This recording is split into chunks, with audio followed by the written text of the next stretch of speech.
All right, so for our 18.2, we are going to state Le Chatelier's principle. Yes? Oh, not today. Sorry. We are going to state Le Chatelier's principle, and then we are going to apply it to predict the direction of the equilibrium shift for a chemical system, and then we'll describe the common ion effect. Walking out of here today, we want you to put Le Chatelier's principle in your own words. If I give you a chemical equation, then you're going to predict the effect of change of concentration, change of temperature, change of pressure on the equilibrium. And then you'll use Le Chatelier's principle to tell us why when we add a common ion into our solution, that it will make our salt less soluble in that solution. Okay? So this particular concept, Le Chatelier's principle, is something that has been, confusing to me in the past. When I first learned it, when I was your age, it was confusing. So if you're confused today, I get it. I've been there. I hope that you're not going to be as confused as I was, because I hope I'm going to explain it better than I got it when I was your age. It really does make a lot of sense. It's very logical. But it is kind of a little bit of a far out there concept at the same time. So the basic idea here is that if we have a reaction that's in equilibrium and we apply a stress to it, then that reaction is going to change in order to react to the stress. Okay? In other words, the stress that we're going to talk about is not the stress that you deal with on everyday life in your lives. It's changing our concentration, changing our temperature, changing our pressure. If I change any of those things in a reaction that's already at equilibrium, where we already have our reactants and products exchanging at an equal rate, then that is going to make that reaction do something to relieve that stress. The basic idea is it's going to undo whatever you do. It wants to try to undo whatever it is that you do in order to get back to its original equilibrium position. So what we can do is we can use these concepts to predict how reactions are going to behave. And we can use these concepts to actually make for better chemical reactions. In fact, the chemical reaction right here is one that is super, super, super important, because this one is the one that supports about 1/3 of the world's population. Okay? So think about 7 billion people and think about 1/3 of those people not existing. This equation right here is supporting about 1/3 of the world's population. Now, this equation is one that a guy by the name of Fritz Haber wanted to figure out how to maximize and optimize the process so he could create that product right there. That product is super, super, super important. For him, it was very important for his country, Germany, because his country had just lost the ability to get saltpeter from Chile. Saltpeter is the fancy name for bird guano that had been, sitting there for a very, very, very long time and had basically turned into high concentrated ammonium nitrate. Germany needed weapons and they couldn't get them from Chile anymore.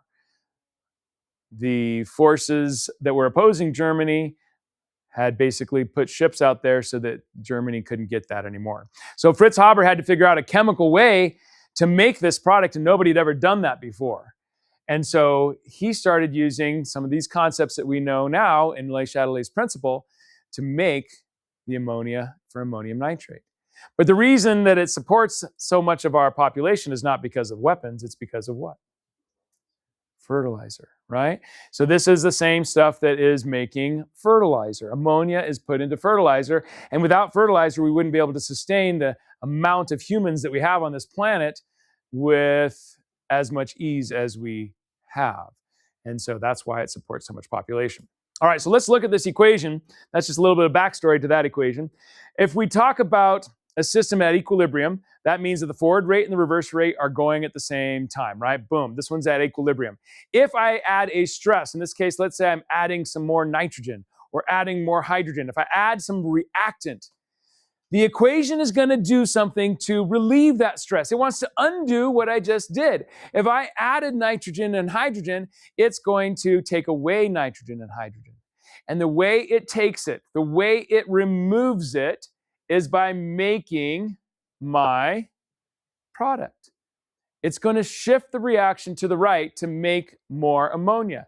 If I add the reactant, it's making product to get rid of the reactant, right? It's doing the opposite of what I'm doing. So that forward reaction is now going to be going faster than my reverse reaction because I've added reactants. That kind of makes sense, doesn't it? Add some reactants, you're going to make more product. It's going to keep going until it reestablishes your equilibrium. And then you're going to have the rates equal again. Now your KEQ is a number that doesn't change except for with the change in temperature. Okay? So whatever the KEQ is at this particular temperature for this particular reaction is not going to change. Even though I'm shifting my equilibrium temporarily, it doesn't mean that it's going to be permanently shifted away. If I give it enough time, it's going to reset itself back to whatever its KEQ was, where that can have that equal exchange again. My vocabulary, if I say something that I, for instance, say it shifts to the right, that means that more products are forming. If I say it shifts to the left, that means that more reactants are forming. So just like we used in the last section, we talked about product favored or reactant favored, okay? The shifting to the right means it's product favored in a sense, right? And shifting to the left means it's reactant favored. It's going to be moving in one direction or the other. So we'll use those terms right and left to say what direction the equilibrium will shift as it's going across. Let's look at changing concentration. This is one of the ways. We're going to look at changing concentration. We're going to look at changing pressure. We're going to look at changing temperature. In changing concentration, if I am shifting away, if I am changing the concentration, it is going to shift away from what I add. Okay, a little arrow there, double-sided arrow. So if I add more N2, it's going to shift to the right. If I take away NH3, then it's going to want to replace NH3. So it's got to make more of it. So it's going to shift to the right again. Okay, so whether I add N2 or I take away NH3, it's shifting to the right. Remember when we say that we're removing substances, we're not like going in there and taking out molecules, right? But we are going to probably have it reacting with something else to pull it out, okay? Remember that we are only dealing with gases and solutions, and solids and liquids. They do not affect our equilibrium position. Just like they do not affect our KEQ, we can't put them in our KEQ formula. We are not going to incorporate them into our discussions of Le Chatelier's principle. If you have something like that, it's not going to be shifting, okay, one way or the other if you change your liquids or solids. Questions on that?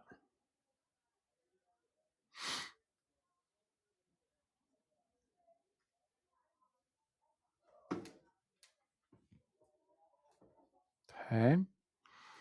All right. So if I have this reaction, and we'll show you these videos at the end so that we can kind of talk about them all first and then understand the concepts, and then we'll give you a visual of it later. I have a copper and chlorine concentration. I have a beaker, and it is filled with a liquid. And in this case, it is a liquid that is, oops, choose my blue. It is a liquid that is not blue. Where's the blue? Come back, blue. There we go. We've got a liquid, and it is blue inside. What is in there? Right now, it's got copper ions in there, Cu2+, and it's got chlorine ions, Cl-. Okay? So it's got copper ions and it's got chlorine ions in there. Now, this reaction can go where the copper and the chlorine can combine together and create a copper and chlorine combined complex ion, CuCl4. The interesting thing about that is that the copper chlorine complex ion actually makes it look green. So if I take sodium chloride and I put sodium chloride into water, what does sodium chloride turn into when I put it into water? Raise your hand. Sodium chloride. Put it into water, it turns into, right? An electrolyte. And so it splits into what two parts? I don't know. Okay. What two parts, Alessio?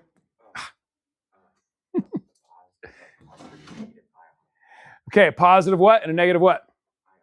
Okay, give me the actual things. Uh-huh.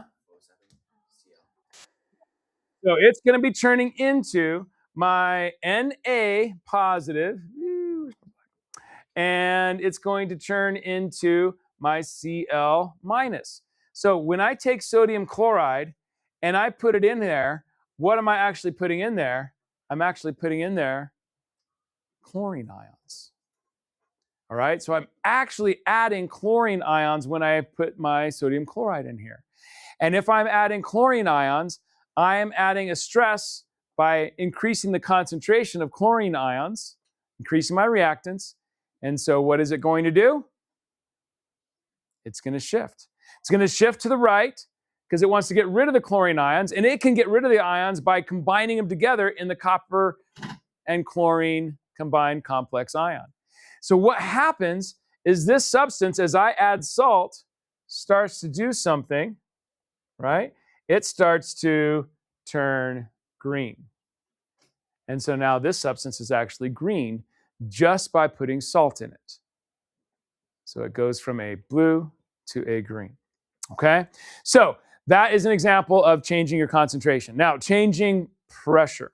There's a couple ways that we can talk about changing pressure. One way to change pressure is just by adding actual gas to my container, right? So if I'm inducing a stress by increasing the pressure using like a compressor or something, and I'm increasing the number of molecules in a given space, then it's going to try to shift the reaction in the direction that's going to give you fewer gas molecules. So whichever direction is going to give you fewer molecules of gas, that's the direction it's going to shift. Why? Because I added pressure. It wants to take away pressure. So if it can make something that is fewer in gas particles, then that is going to be less pressure.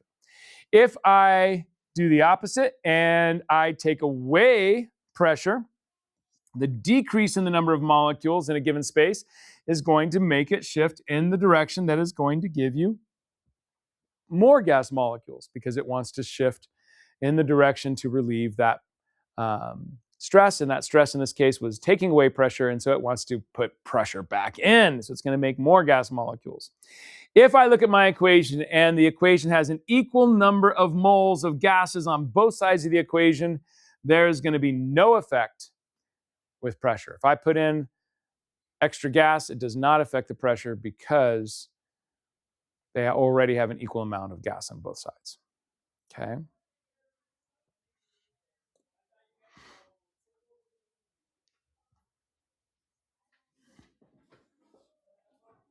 Questions on changes in pressure.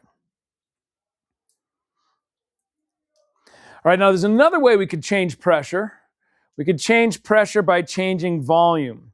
But I want you to think of this example a little bit differently because there's going to be a question that you'll hit that makes you really ponder your answer.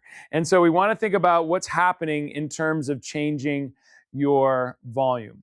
If I am decreasing the volume, so I'm actually getting a smaller chamber, right?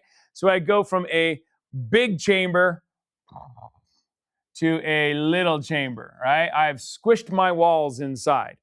Now I have changed my pressure, but what I want you to think about is the volume part of this.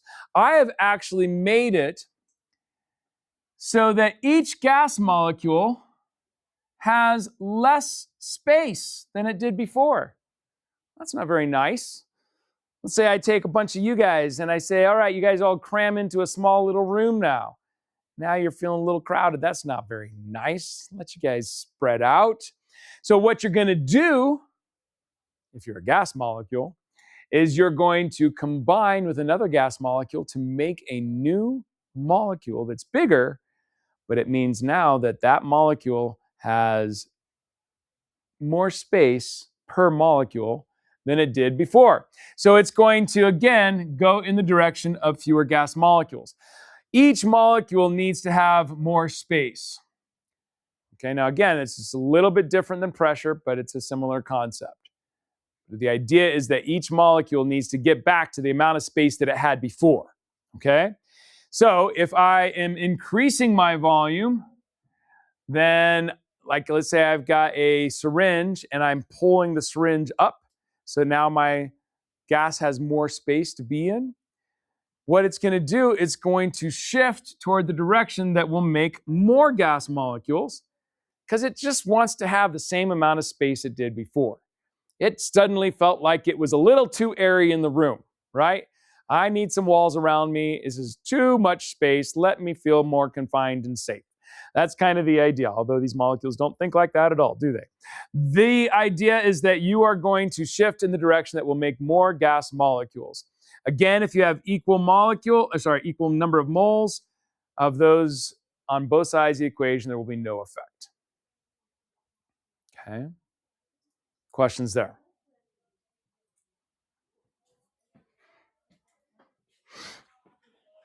All right, so that's change in pressure, change in volume.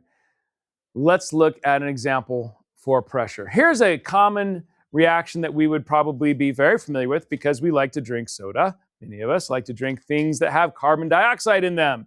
And if you put carbon dioxide and water together, you're going to get some carbonic acid. Now, if I put methyl red in my liquid that has the carbon dioxide and water in it, and it has carbonic acid in it, the more carbonic acid it has, the more red it's going to get because methyl red is going to turn a color right around 4.8 to 6.0. If that is shifting in the other direction and now I have more carbon dioxide, then it's going to turn yellow. So what you'll be able to see in this reaction, when we watch the video, is you'll be able to see that as I decrease pressure, it's going to turn red. As I increase pressure, it's going to turn yellow. And here's why. If I am increasing the pressure, basically I'm squishing that little syringe, right? And there's less space for those particles to be in, then it's going to try to create a situation where there's more space. And it can create more space if it shifts to the right and makes the carbonic acid. So if I squish it, it wants to relieve pressure. It can relieve pressure by using up the gas, getting rid of the gas basically by making a new molecule that's not gas. And so it's going to turn red when I squish it. Okay? If I suck that syringe up and give it a ton of space, now it's going to be like, whoa, I got all this space. I can make some gas now because I want to have the same amount of space that I had before. And so what's going to happen is that material, that liquid, is going to end up filling up, the liquid is going to have those gas particles leave the liquid, and it's going to form more of that carbon dioxide gas, and it's going to turn yellow because it's now going to be less acidic because it doesn't have the carbonic acid in it anymore. Okay, so we'll watch a video on that as well, but that is an example of how you can just change the pressure of something and watch it change color, right? Because of the different types of substances that are being created as you are changing pressure. You can make a chemical reaction happen just by changing the pressure. All right, change in temperature. Let's talk about this one. Now, if I'm changing my temperature, I am going to be affecting my reaction because my reactions sometimes are endothermic and sometimes are exothermic. Remember, the endothermic had the energy on the left side of the reaction. The exothermic had the energy on the right side of the reaction. So this one here with 500 kilojoules on the left, that's endothermic because it needs energy to be able to make C. Okay? On this one, my product is the energy, and so it is going to create energy when it makes the C, okay? So energy is absorbed here, energy is released here. So energy, if it's added, the reaction is going to shift in the direction that consumes that energy, okay? So let's look at what would happen. If I am increasing my heat, that means the reaction wants to decrease the heat. How can it decrease the heat? It can use up the energy by shifting to the right and making more C. All right? If I put heat into this system, then it's like, oh, I got to get rid of that heat. And so it's going to shift to the left so that it can use up the energy as it makes the A and B, and it will undo what I just did. Okay? Let's look at another example. That same example with the copper and the chlorine, the complex chlorine ion, if you put that in hot water or cold water, you'll actually see that it will change color with water as well. And it's based upon the endothermic and exothermic sides of the reaction. And you'll get a chance to see that when you watch the video, and you can determine whether or not it might be an exothermic reaction if it's on the product side, or an endothermic reaction if it's on the reactant side. All right? What color is it going to change? So you guys will be able to see that when you watch that video. All right, so for this particular table, you're going to go ahead and write this table down as I talk about it. This is a reaction of NO2, which is a brown gas, and it can combine with another NO2 particle and make an N2O4 particle, which is a colorless gas.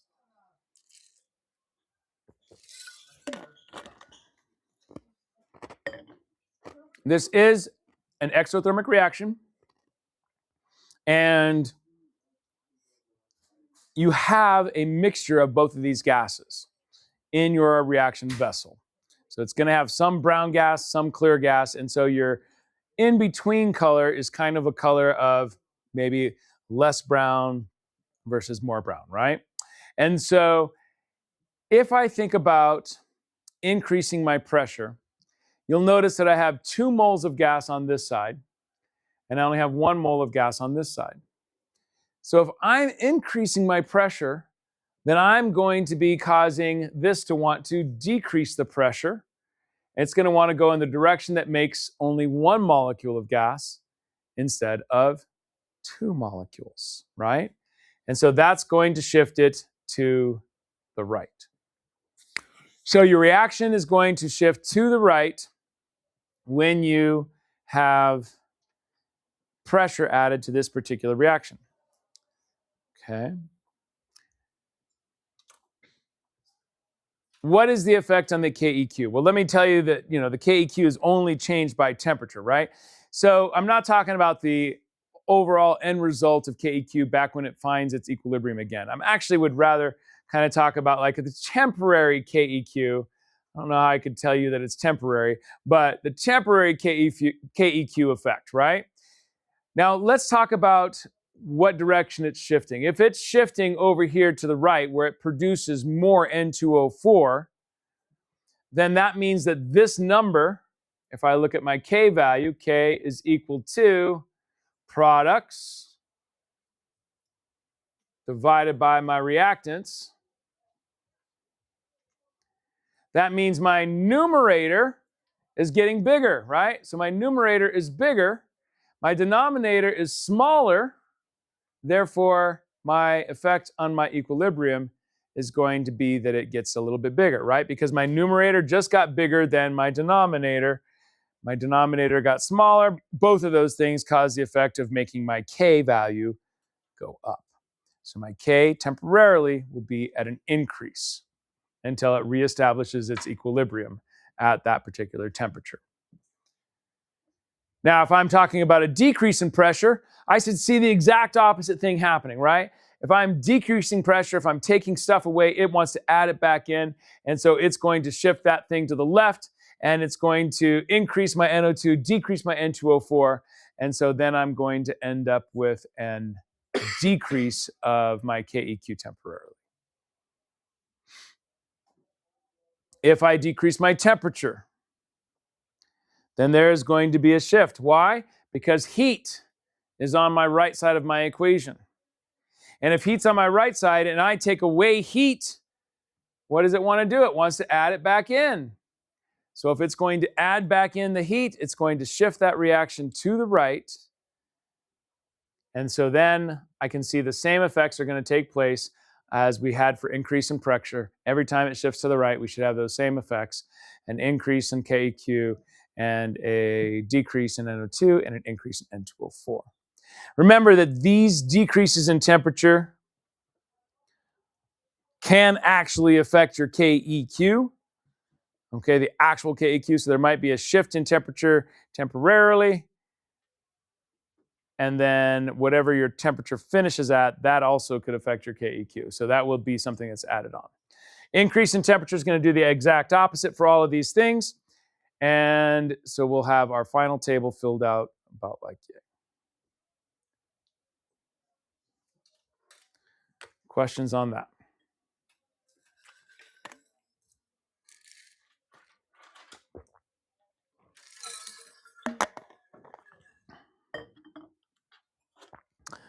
Okay, so here's the visual of that. This is the N2O4, which is clear, mixed in with the NO2, which is brown. If you have a lot of N2O4, in this case you have 88, right, compared to your NO2, which is 12, then you're going to have not very brown of a substance. Then as you get them a little bit closer to what they would be equal to each other, then you can get it more brown. And then over here, you've got 95 of the NO2 and only 5 of the N2O4. Very brown. So I can take these and can show this to you on the video, and you can put them in different temperatures of water, and you're going to see that they will go from being really brown to light brown based upon being on different temperatures of water. Kind of cool that you can form a reaction and see that equilibrium shift just with temperature change. All right, so we've got a few that we can practice, and we'll practice these tomorrow.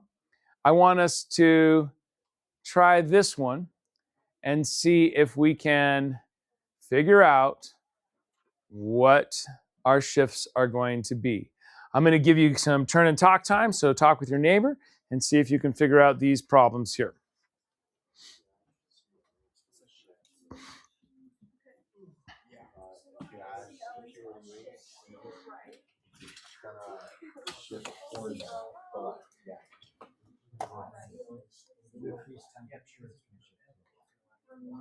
I completely agree.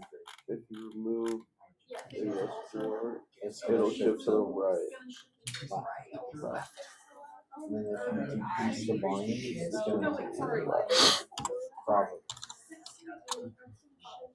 And if you add energy, it's going to shift to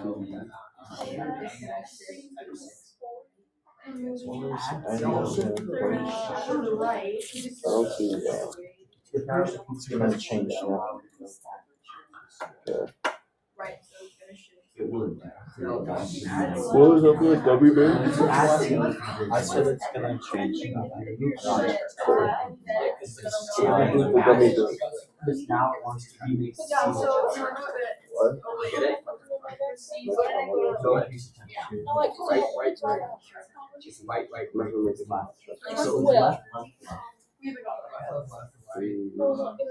what? No, right. Like decreasing the volume made you should shift. All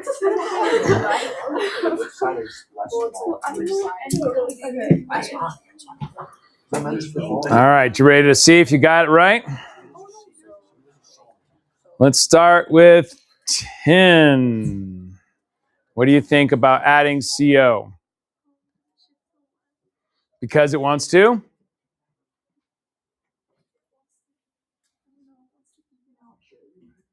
Okay, so it wants to undo what you just did, right?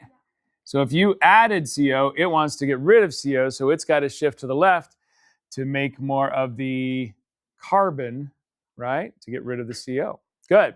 All right. Removing lead. Because?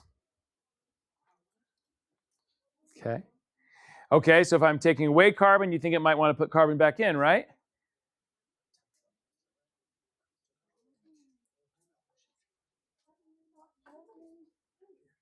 Not sure. Okay, so that was a good.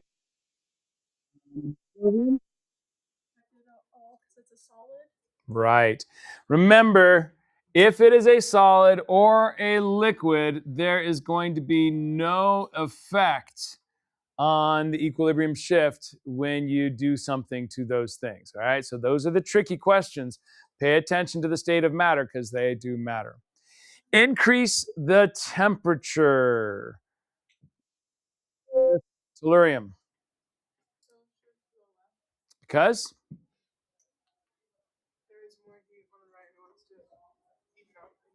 And so it wants to get rid of the heat, right? Since heat's on the right, if I add temperature, it wants to get rid of the heat. And the only way it can get rid of the heat is by shifting to the left and using that heat up to make the carbon and tetraarsenic hexoxide. All right, removing AS4,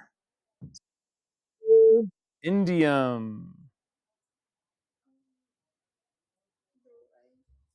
Because?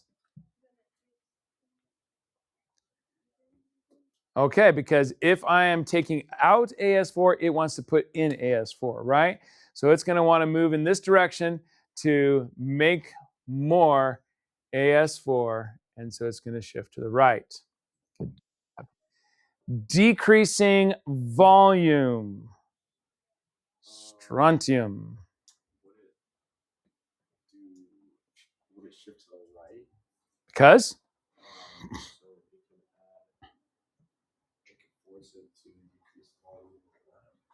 Okay. So when I say decrease volume, do my particles have as much space as they used to have? No. They want to have more space. How can they get more space? Forming new bonds and bonds that have fewer gas particles, right? Okay, so to get more space, I need to shift in the direction that's going to give me less gas, which is going to be? Okay, because I have 1 mole of gas plus 6 moles of gas. I have 7 moles of gas on the right, and on the left, I got no gas, right? So this is going to shift to the left in order to make sure that I have gotten the better ratio of the space. It needed more space, and the way to get more space is to use up some of those particles and give more space to everything else. Adding neon gas. This one's a little tricky.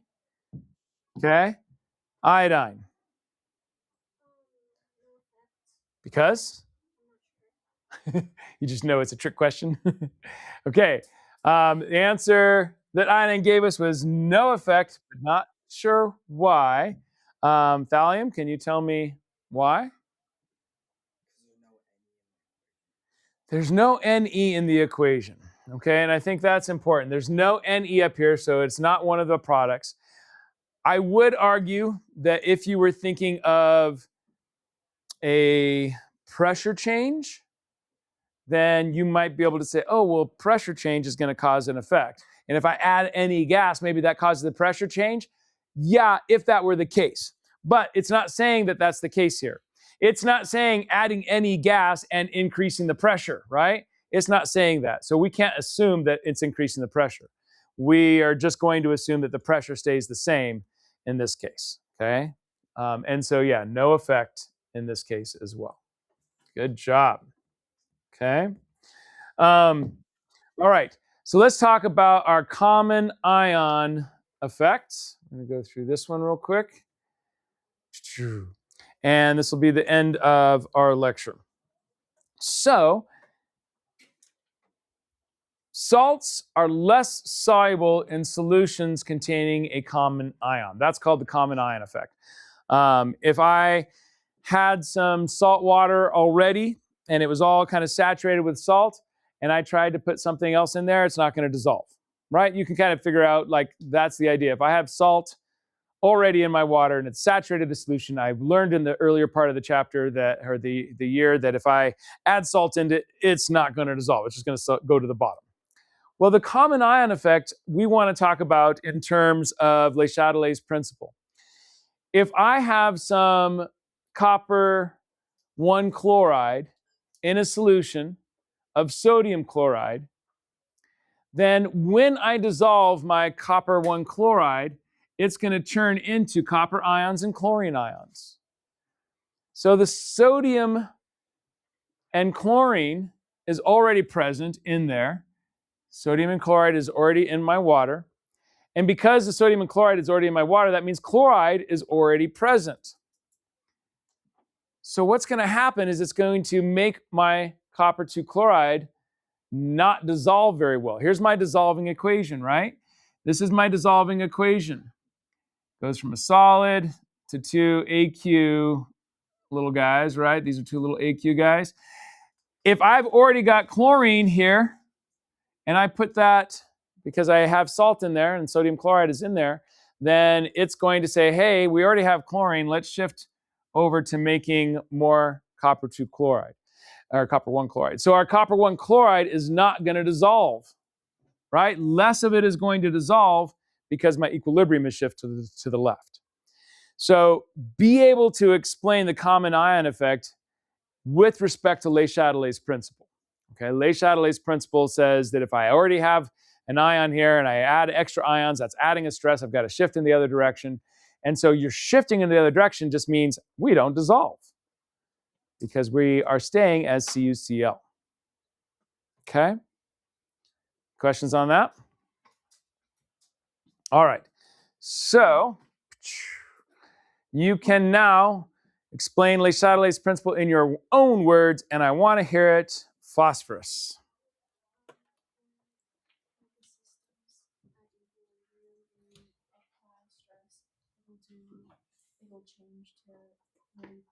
Awesome. Great job. Said that entire thing without looking at the notes once. Okay, when a system's in equilibrium and you apply a stress, it's going to change to relieve that stress and shift in that direction. Given a chemical reaction, you can predict effective change in concentration, temperature, or pressure on the equilibrium. We've gone through a lot of that stuff, right? And so I'm not going to break that one down individually, but we could if we wanted to. And then using Le Chatelier's principle, explain why a common ion makes a salt less soluble. Let's see if fluorovium can tell us the answer to that one.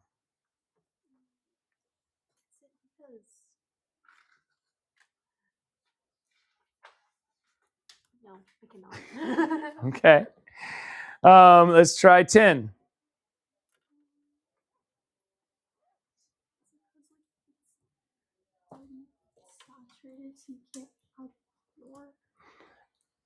Kind of like that, but let's use Le Chatelier's principle to describe that.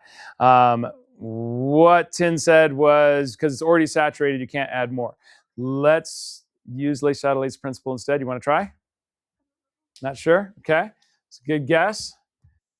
Let's try moscovium.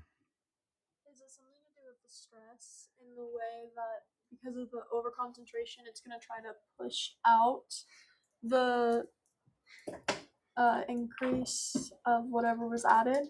Okay, it wants to push in the direction. Which direction? Remember, we had something like our solid, right? And then we had our 2 ions, right? So which direction is it going to go in? Left. It's going to go to the left, right? Because it wants to make sure that, according to Le Chatelier's principle, I'm adding more of the ion, but it already has that ion. That's why it's called a common ion. And so it's going to shift to the left because I already have the ion present, and that's a common ion. And so it's going to try to get rid of that ion by binding it together with the copper 2 chloride, or copper 1 chloride. Does it always shift to the left? In these situations, a common ion effect, yes. That's because the idea behind the common ion effect is that you aren't going to get as much of your substance dissolved, which means it's going to stay as a solid in that solution. So you start off with the product, Mm-hmm. and then you break it down. But what if you like start with the already broken down ions? So Would you go to the right? the already broken down ions are in your salt, right? So if we think about what happened, we already had sodium and chlorine in our water already. So the chlorine was already there, so that when we added the copper 1 chloride, it didn't dissolve because the chlorine was already in solution, and so it didn't really have room for other chlorines to go in, and so it pushed it in the other direction to use up those chlorines. So like it formed bonds. It formed bonds, yeah. It formed bonds with the copper 1 chloride and with the copper to make copper 1 chloride, but not really, because the copper 1 chloride was already a solid when you put it in. It just stays solid because Le Chatelier's principle says you don't have room for more of those chlorine ions because it's got to shift the equilibrium in the right and the left direction. But like, don't solids like not matter? Right. Solids don't matter in terms of trying to figure out what? Like the direction of the shift or the RK, right? And so these two are not solids though. These are what? Yeah, these are aqueous. And so those two do have an effect because they're dissolved in water. And so that's why these are going to have an effect. The solid doesn't have an effect on the equilibrium position. Okay. All right, good question. Livermorium. All right, we will stop there. Good job today, everybody. Thank you.